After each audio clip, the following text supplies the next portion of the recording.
AOC. People love Jasmine Crockett. People love Eric Swalwell and the like. And I think that the Democratic Party should put the people out there who the people want. They should put the politicians out there who the people want, who they're asking for, who are meeting the moment with the same energy that they're not asking for AOC. Yes, they are. The people you party with. No. The people I party with don't like AOC. Oh, please. No, they don't at all. Well, most people don't. But she's AOC, very far left. Let me tell you why I'm saying that. Introduction. In the world of politics, some faces rise to fame almost overnight. Alexandria Ocasio-Cortez, widely known as AOC, is one such name. Her supporters call her the shining star of progressive politics. But the real question is this shine genuine, or is it simply political performance? When renowned TV host Bill Maher challenged her views live on television, what followed sent shockwaves through the entire political landscape. Was when AOC was talking to that lady and she asked her to expand about Israel-Palestine. Oh my God. Well, I believe absolutely in Israel's right to exist. She just collapsed into herself. It's literally like a fifth grader that didn't study. Look at that incident more through just as an incident. And then they ask you about the subject, like you didn't read the book. Well, it's about Billy and his dog. What people are starting to see, at least in the occupation of Palestine, is... But the crazy thing about that interview is that her first comment comes off with total authority. I am a proponent of a two-state solution. One little follow-up question. The question's like, well, what do you mean by that? And then you just see her get weaker and weaker. You use the term the occupation of Palestine. What did you mean by that? But what do you mean by that? She's like, I don't know what I'm talking about, man. And she literally goes, I'm really not the expert. Do you think you can expand on that? I am not the expert on geopolitics on this issue. Caught off guard on Palestine during a televised interview, AOC was asked to elaborate on the Israel-Palestine conflict, a topic she frequently speaks about with great confidence. But the moment a simple follow-up question was posed, something unexpected happened. The confident congresswoman who had just declared herself a supporter of a two-state solution suddenly stumbled. She admitted, almost reluctantly, that she was not the expert on geopolitics. For someone who passionately champions this cause on social media every day, that moment of silence... If you actually do see some of the photos of the signs, I think there's something to be said about the government's about to shut down, there's a vote clock that's going down, the exits that are normally open in that building were suddenly closed. Suddenly. Pull the fire alarm? So what I'm here to say is that What I'm here to say is... and U.S. Capitol Police and Jamal Bowman are active, and he's fully participating and saying there was a misunderstanding. But what I do think is... hold on. He's active and fully participating in saying that there was a misunderstanding? He was actively... That is not our language. No, he was... What language is that? She is delightfully stupid. I know people don't like her. I understand that. Right. But I just find her just wonderful. She's so... The panic sets in. Ever since that exchange, a visible shift has taken place. AOC, once celebrated as the progressive firebrand with all the answers, has struggled to respond coherently to even the most basic policy questions, whether on economics, immigration, or climate. Critics from across the political spectrum began to take notice. Even Joe Rogan weighed in, echoing Bill Maher's assessment and questioning whether AOC offers anything beyond catchy slogans. What once looked like fearless conviction is now starting to... He has called for the investigating and possible impeaching of members of the Supreme Court. Here's what she said. I believe that we should be considering subpoenas. We should be considering investigations. There also must be impeachment on the table, and the Supreme Court has not been receiving the adequate oversight necessary in order to preserve their own legitimacy. Where in the Constitution do you find oversight? One branch is the watchdog of the other branch? I don't think so. That's not the way it works. A lot of people don't like AOC, but I really do love the earnestness of her stupidity. Like, there's something really charming about how hard she's trying. It's like watching your 14-year-old give a speech about something they don't really fully understand. It's like, it's kind of cute. It's adorable in a very, society destroying. The fire alarm moment. Perhaps no moment captured AOC's political unraveling more clearly than the infamous fire alarm incident. When confronted about it on camera, instead of offering a clear and honest explanation, she dissolved into a rambling, jargon-filled response that left even her own supporters confused. Bill Maher didn't hold back, calling it exactly what it was. When a politician cannot answer a straightforward question without spiraling into buzzword chaos, it raises serious doubts about their depth of understanding and their fitness for leadership. AOC. People love Jasmine Crockett.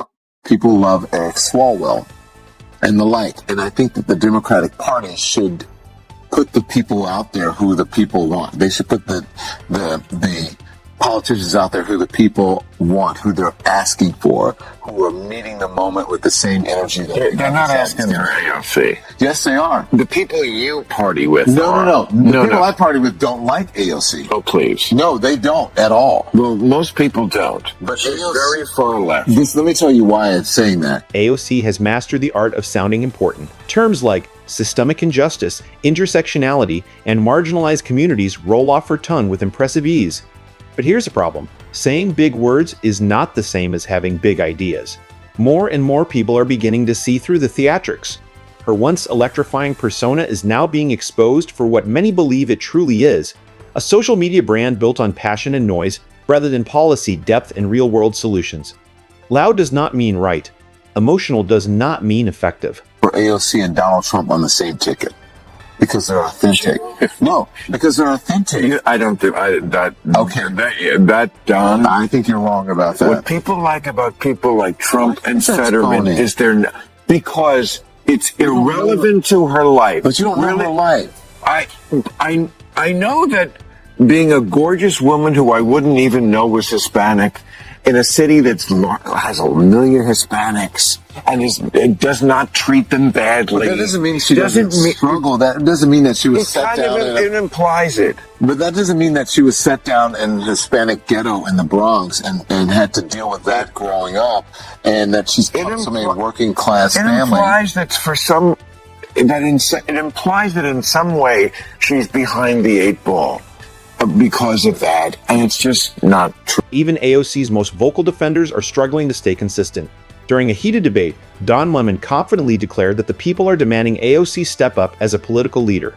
But the moment Bill Maher calmly pushed back, pointing out that most people outside of certain social circles don't actually support her, Lemon quickly backpedaled, watching a prominent media figure reverse course that rapidly is telling. It reveals that even those championing AOC's rise aren't entirely convinced by their own argument. So I don't know if she's behind the 8 ball, but I don't think she's as privileged as many people who are in Congress right now. Is that privilege or not? She was a bartender. Yeah. You know, so I was So, I was a delivery boy. But I'm saying sometimes, Bill, you don't agree with Donald Trump's policies. No. But that's what the people want. Some of them. Whether you like her or not, I don't like what she did with Amazon in New York. But I think AOC she's a Democratic icon. Well, she's the wrong. If you think that's the direction the country the Democratic. I'm not saying the policies that she espouses that's the direction, but I'm saying that you have to give the people who are out front speaking for the party, not the people who are. If you think she's evolving, yeah, she's evolving, and as we all are, and she is moving into right. She understands the game a little bit more, and if you notice, she is sort of becoming a sort of normal kind of Democrat in many ways. I think she's a boss. Okay, great. It's a very smart tactic. She's very smart. One of the sharpest critiques Bill Maher raised was about authenticity. AOC has built much of her political identity around being a voice for the working class, someone who understands struggle from personal experience. The Maher questioned that narrative openly. The facts suggest that AOC's upbringing was more comfortable than her public image implies. Her father was relatively well-off, and she had access to educational opportunities that many genuinely struggling Americans never receive. Authenticity, once lost, is very hard to reclaim, and the cracks are beginning to show. Madam Ranking Member, here we are today. Republicans who have voted consistently against the Violence Against Women Act, who have taken away the right of all women to choose and have control over their own body, who, as women, are bleeding out in parking lots across the country, standing there, allowing us to die, now want to pretend today that they care about women. And why? To open up gender and, yes, genital examinations into little girls in this country in the so-called name of attacking trans girls. And to that, today, what we have to say are two words: not. AOC's speech about women's rights and transgender sports policy may have been delivered with great passion. Furrowed brows, emphatic hand gestures, a voice full of urgency. But when you actually listen to the words, the logic simply doesn't hold up. Equating a debate about fairness in women's sports to something far more sinister is not advocacy. It's exaggeration designed to provoke outrage rather than promote understanding. Real leadership requires honesty, not theatrics. And in this moment, as in many others, AOC chose the headline over the truth. Oh. Yes, bigoted folks love this bill. Assaulters love this bill.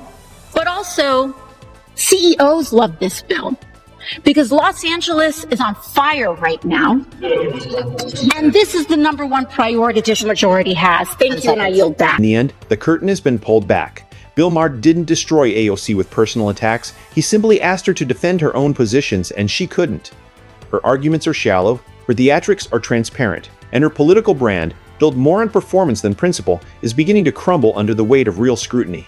AOC is not the future of American politics. She may be the distraction from it. The question now is, will voters see through the performance before it's too late?